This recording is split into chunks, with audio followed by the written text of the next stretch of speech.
Viewers, যদি এইরকম ice cream বানিয়ে নেওয়া যায় তো কেমন হবে বলুন তো। আজকে আমি ছোট বড় সবারের পছন্দর আইসক্রিম তৈরি করে দেখাবো, তাও আবার হুইপ ক্রিম ছাড়াই। খুবই সহজভাবে এই আইসক্রিমটি তৈরি করে দেখাবো, কোনো প্রকার ক্রিম বা ফ্রেশ ক্রিম ছাড়াই। খুবই সহজভাবে অল্প উপকরণ দিয়ে এই আইসক্রিম তৈরি করে নিতে পারবেন। বাড়িতে তৈরি করে আপনার পরিবারের মন জয় করতে পারবেন। দোকান থেকে কিনে না এনে সুস্বাস্থ্যকর আইসক্রিম তৈরি করতে পারবেন বাড়িতে। আমি 2 ফ্লেভারের আইসক্রিম তৈরি করে দেখাবো খুবই সহজভাবে। চলুন তাহলে মূল রেসিপিতে চলে যাই। আজকের আইসক্রিমটি তৈরি করার জন্য আমি এখানে 1 লিটার গরুর দুধ নিয়েছি। আপনারা চাইলে প্যাকেটের দুধ ব্যবহার করতে পারেন। আমি এখানে গরুর দুধ দিয়ে আইসক্রিমটি তৈরি করে দেখাবো খুবই সহজভাবে, কোনো প্রকার ক্রিম বা হুইপড ক্রিম ছাড়াই। তো এখানে আমি নিয়েছি হাফ কাপ মতো দুধ। এবার হচ্ছে এর মধ্যে দিয়ে দিচ্ছি 2 টেবিল চামচ কর্নফ্লাওয়ার। অবশ্যই যে মেজারমেন্টগুলো বলছি সেগুলো ফলো করবেন। তারপরে হচ্ছে এখানে 2 চা চামচ পরিমাণে আমি দিয়ে দিচ্ছি গুঁড়ো দুধ। অবশ্যই গুঁড়ো দুধটা দেবেন, যেহেতু ক্রিম ছাড়া আইসক্রিম করছি, স্বাদ অনেক বেশি বাড়বে। তারপরে হচ্ছে এখানে 2 টেবিল চামচ পরিমাণে দিয়ে দিচ্ছি জিএমএস পাউডার। অবশ্যই এখানে জিএমএস পাউডার ব্যবহার করতে হবে। তারপরে হচ্ছে হাফ চা চামচ পরিমাণে দিয়ে দিচ্ছি সিএমসি পাউডার। এখানে হাফ চা চামচ পরিমাণে দিয়েছি। এই দেখুন, আমি এখানে 50 গ্রাম করে দুটো প্যাকেট কিনে নিয়েছি। তো এখানে একটার দাম নিয়েছে 30 টাকা আর একটার দাম নিয়েছে 60 টাকা। সিএমসি পাউডারটার দাম হচ্ছে 60 টাকা আর জিএমএস পাউডারটার দাম হয়েছে 30 টাকা। তো আপনারা যেসব দোকানে বেকারির সামগ্রী পাওয়া যায় সেই দোকানে খোঁজ করবেন, বা ফ্লিপকার্টে যে কোনো অনলাইন শপে আপনারা পেয়ে যাবেন এই পাউডারগুলো। তারপর হচ্ছে আপনারা যে কোনো আইসক্রিম দোকানেও পেয়ে যাবেন এই আইসক্রিম পাউডারগুলো খুবই সহজভাবে। তো অবশ্যই এই পাউডারটা কিনে আনবেন, আপনারা অনেকবার এই আইসক্রিম তৈরি করতে পারবেন। এই উপকরণগুলো খুব ভালো মতো মিলিয়ে নিচ্ছি। তারপরে হচ্ছে অবশিষ্ট দুধটা আমি এবার হচ্ছে জাল দিয়ে নেবো। একটা প্যানের মধ্যে আমি সম্পূর্ণ গরুর দুধটা দিয়েছি। আবারও বলে দিচ্ছি, মোট আমি 1 লিটার গরুর দুধ এখানে ব্যবহার করছি।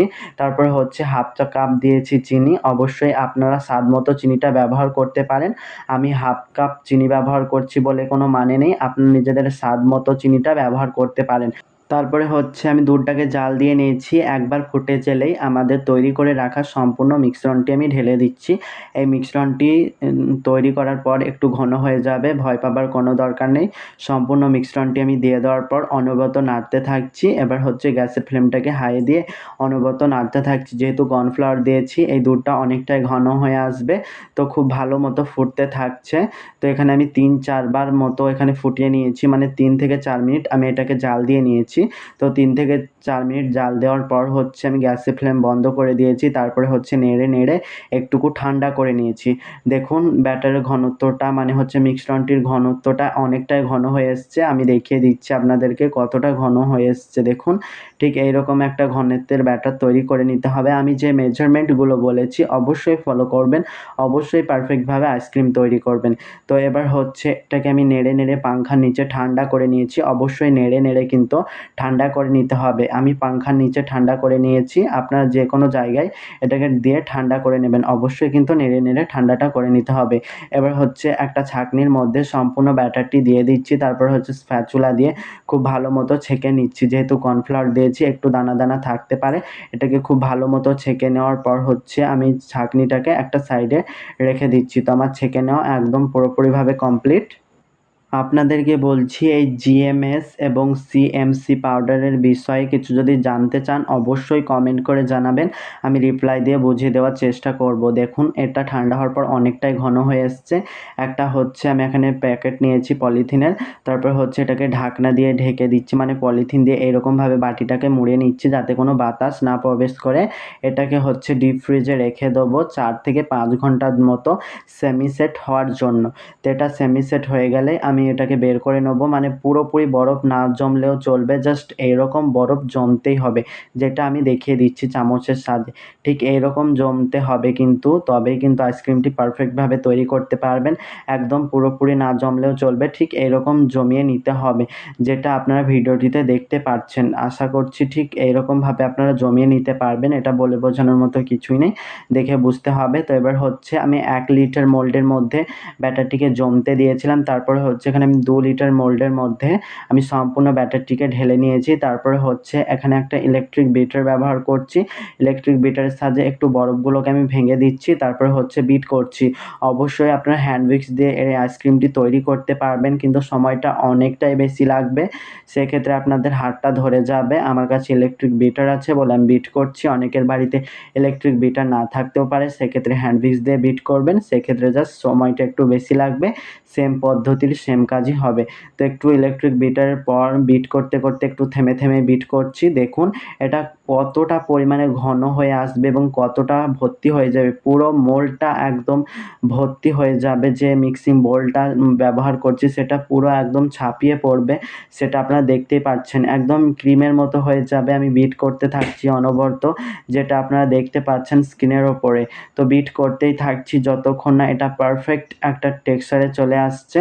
তো আমি অনবরত বিটারে মিডিয়াম স্পিডে দিয়ে এটাকে বিট করে নিচ্ছি। তো ফ্রেন্ডস, রেসিপিটি যদি ভালো লেগে থাকে অবশ্যই ভিডিওটিতে একটা লাইক করে দেবেন। এই সব নিত্য নতুন রেসিপি পেতে চ্যানেলটিকে সাবস্ক্রাইব করে চ্যানেলের পাশে থাকার অনুরোধ রইল।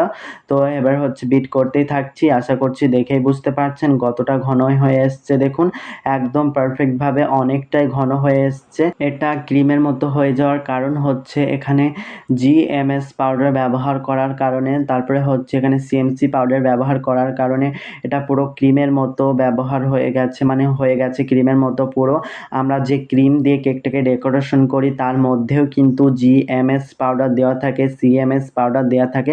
কতটা ঘন হয়ে এসছে দেখুন একদম পারফেক্টভাবে। এটা দিয়ে আপনারা ভাববেন না যে কেক ডেকোরেশন করা যাবে, এটা দিয়ে কিন্তু কেক ডেকোরেশন করা যাবে না, এটা আইসক্রিমের ব্যাটার। তো এখানে আমি ঘন সরওয়ালা যে দুধ আমরা জাল দেওয়ার পর রেখে দিই, তারপরে যে সরটা পড়ে সেই সর সহ আমি এখানে হাফ কাপের একটু কম দুধ নিয়েছি। তারপরে হচ্ছে এখানে একটু বেশি করে গুঁড়ো দুধ দিয়ে দিচ্ছি। তারপরে হচ্ছে এটাকে মিক্স করে দিয়ে দিচ্ছি। যেহেতু আপনাদেরকে হুইট ক্রিম বা ফ্রেশ ক্রিম তৈরি করে ছাড়াই আমি তৈরি করে দেখাচ্ছি, অবশ্যই এই পদ্ধতিটা অবলম্বন করবেন। তো এখানে আমি টোটাল আইসক্রিম তৈরি করা থেকে শুরু করে এই দুধটা ব্যবহার করা শুরু থেকে আমি এখানে মোট 1 লিটার পরিমাণে দুধ আমি নিয়েছিলাম। তারপরে হচ্ছে এটাকে দিয়ে খুব ভালো মতো ইলেকট্রিক বিটারের সাহায্যে বিট করতে থাকবো যতক্ষণ না এটা অনেকটাই ফোমে একদম পারফেক্টভাবে চলে আসছে। আমি লাস্টের বেলায় দেখিয়ে দেবো কেমনভাবে বুঝতে হয় এই আইসক্রিমের মিশ্রণটি তৈরি হয়ে গেছে, কতটা ঘন হয়ে আসছে দেখুন। এই মিশ্রণের উল্টো পদ্ধতি অবলম্বন করে, মানে এই মিশ্রণটি যেভাবে আমি তৈরি করেছি তার একটু পদ্ধতিটা আলাদা যদি করি তা আমাদের হুইট ক্রিম তৈরি হয়ে যাবে কেক ডেকোরেশন করার জন্য। যদি আপনারা শিখতে চান অবশ্যই কমেন্ট করে জানাবেন, আমি তৈরি করে দেখাবো। তো দেখুন ঠিক এইরকমভাবে একটু তুলে ধরবেন, দেখবেন সাথে সাথে মিলিয়ে যাচ্ছে না, বুঝে নিতে হবে। একদম পারফেক্ট হয়েছে আমাদের আইসক্রিম তৈরি করার জন্য ব্যাটারটি। যেভাবে ডিমের সেই সাদা অংশটা মানে ফোমটা হয় ঠিক এইরকম হতে হবে, ঠিক এইরকম ঘনত্বতে হতে হবে। দেখুন ঠিক এইরকম স্মুথ একটা ঘনত্ব তৈরি করে নিতে হবে। তো আমাদের আইসক্রিমের মিশ্রণটি একদম তৈরি হয়ে গেল। এটাকে আমি আর একটা মোল্ডে হাফ হাফ করে ঢেলে নেবো। আমি 2 ফ্লেভারের আইসক্রিম তৈরি করছি। আপনারা চাইলে আমার পদ্ধতি দেখে নানান ফ্লেভারের এখানে আইসক্রিম তৈরি করতে পারেন। তো এখানে অর্ধেক মিশ্রণটি আমি ঢেলে নিচ্ছি। তো ঢেলে নেওয়ার পর হচ্ছে এখানে আমি দিয়ে দেবো যে ফ্লেভারের আইসক্রিম তৈরি করব সেই ফ্লেভারটি আমি এখানে দিয়ে দিচ্ছি। আমি আইসক্রিমটি ফ্লেভার করছি ভ্যানিলা ফ্লেভারের। তো এখানে হাফ চা চামচ মতো ভ্যানিলা এসেন্স দিয়ে দিচ্ছি।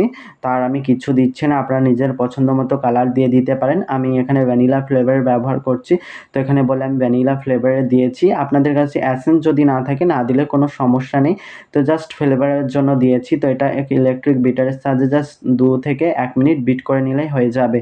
তো আপনারা চাইলে স্প্যাচুলা বা চামচ দিয়ে সাহায্যে মিক্স করে নিতে পারেন। তো আমার মিক্স করে নেওয়া হয়ে গেছে, যেটা আপনারা দেখতে পাচ্ছেন। তো দেখুন মিক্স করে নেওয়া আমার পুরোপুরি কমপ্লিট হয়ে যাচ্ছে। তারপর হচ্ছে এখানে আমি একটা এরকম সাইজের বক্স নিয়েছি, বক্সের মধ্যে সম্পূর্ণ আইসক্রিমটা আমি ঢেলে দিচ্ছি। আপনারা চাইলে আইসক্রিমের যে বক্সগুলো আপনারা খেয়ে থাকেন সেই বক্স দিয়ে জমাতে পারেন। আমি এরকম একটা বক্স নিয়েছি, যেমন বক্স নেবেন বা যে কোনো মোল্ডের সাহায্যে আপনারা ভরে এটাকে ডিপ ফ্রিজে রেখে আইসক্রিম তৈরি করে নিতে পারেন। তো জাস্ট আমি ওই ঢাকনাটা লাগিয়ে দিচ্ছি, তারপরে হচ্ছে ডিপ ফ্রিজে রেখে দিচ্ছি। ডিপ ফ্রিজে রাখার পর এটাকে আমি সারা রাতের জন্য রেখে দিয়েছিলাম। তো সারা রাত রাখার পর কিন্তু এটা জমে যাবে। তো এখানে আমি দিয়ে দিচ্ছি হাফ চা চামচ মতো এখানে রাবড়ি এসেন্স, তারপরে হচ্ছে এখানে একটু হলুদ ফুড কালার দিয়ে দিচ্ছি কালার দেখতে সুন্দর লাগার জন্য। আমি এখানে রাবড়ি ফ্লেভারের করছি, আপনার যে কোনো ফ্লেভার বা ফ্লেভার না দিলেও চলবে। আমি এখানে নিজের পছন্দের ফ্লেভারে তৈরি করছি। তারপরে হচ্ছে এটাকে স্প্যাচুলা দিয়ে খুব ভালো মতো মিক্স করে নিচ্ছি। তো দেখুন আমি খুব ভালো মতো ফেটিয়ে মিক্সটা করে নিচ্ছি। মিক্স করে নেওয়া হয়ে গেলেই কিন্তু পুরোপুরি কমপ্লিট। এই ব্যাটারটিকে আমার পুরোপুরি কমপ্লিট হয়ে গেল। তারপরে হচ্ছে আমি এখানে যে মোলটা দেখিয়েছিলাম, মানে যে বক্সটা দেখিয়েছিলাম, সেই বক্সটার মধ্যে এই সেম বক্স আরেকটা নিয়েছি। সেটার মধ্যে সম্পূর্ণ ব্যাটারটি ঢেলে আমি এখানে কিছু পেস্তা বাদাম, কিছু কাঠবাদাম আমি এখানে ছড়িয়ে দিচ্ছি। এটা দেখার সৌন্দর্যের জন্য দিচ্ছি, আপনার না চাইলে স্কিপ করতে পারেন। তো দেখুন এটা দেখতে কিন্তু অনেকটাই সুন্দর লাগছে। এটাকেও এবার হচ্ছে তৈরি হয়ে গেল। এটাকেও আমি ঢাকনা দিয়ে ঢেকে ডিপ ফ্রিজে রেখে দেবো সারা রাতের জন্য। তো দুটোই আমার সারা রাত রাখার পরে হচ্ছে এটা জমে যাবে।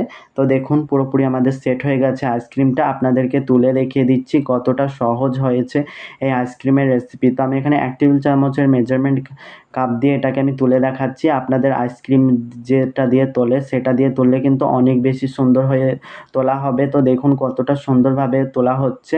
তো তোলার সাথে কোনো স্বাদ নেই, জাস্ট খেতে কিন্তু অনেক বেশি মজার, মুখে দিলেই মিলিয়ে যাবে। আমার বাড়িতে যবে থেকে আমি আইসক্রিম তৈরি করা শিখেছি, বাজার থেকে আর কোনোদিনও কিনে আনতে হয় না। এত মজার হয় এই আইসক্রিমটা, অবশ্যই ট্রাই করবেন, খেতে কিন্তু অনেক বেশি মজার হয়।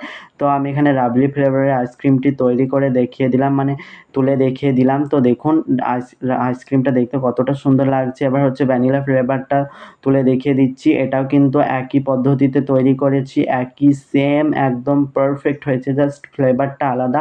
অবশ্যই আইসক্রিমটা তৈরি করবেন, তৈরি করে আমাকে কমেন্ট বক্সে জানাবেন। এই আইসক্রিম বানানো আপনি যদি শিখে যান না, তো বিজনেসও শুরু করতে পারবেন, আপনার বাড়ির সবাইকে তাক লাগিয়ে দেবেন এই আইসক্রিম তৈরি করে। এতটাই সহজ হয় এই আইসক্রিমটা তৈরি করার ক্ষেত্রে। তো আমি পরিবেশন করে নিলাম, কিছু স্প্রিঙ্কল দিয়ে দিচ্ছি, এটা দেখার সৌন্দর্যের জন্য দিয়েছি। তো রেসিপিটি ভালো লাগলে অবশ্যই ভিডিওটি শেয়ার করে দেবেন। আজকের মতো এখানেই বিদায় নিচ্ছি। ভালো থাকবেন, সুস্থ থাকবেন। আবার অন্য কোনো রেসিপি নিয়ে হাজির হয়ে যাব। ওকে, বাই।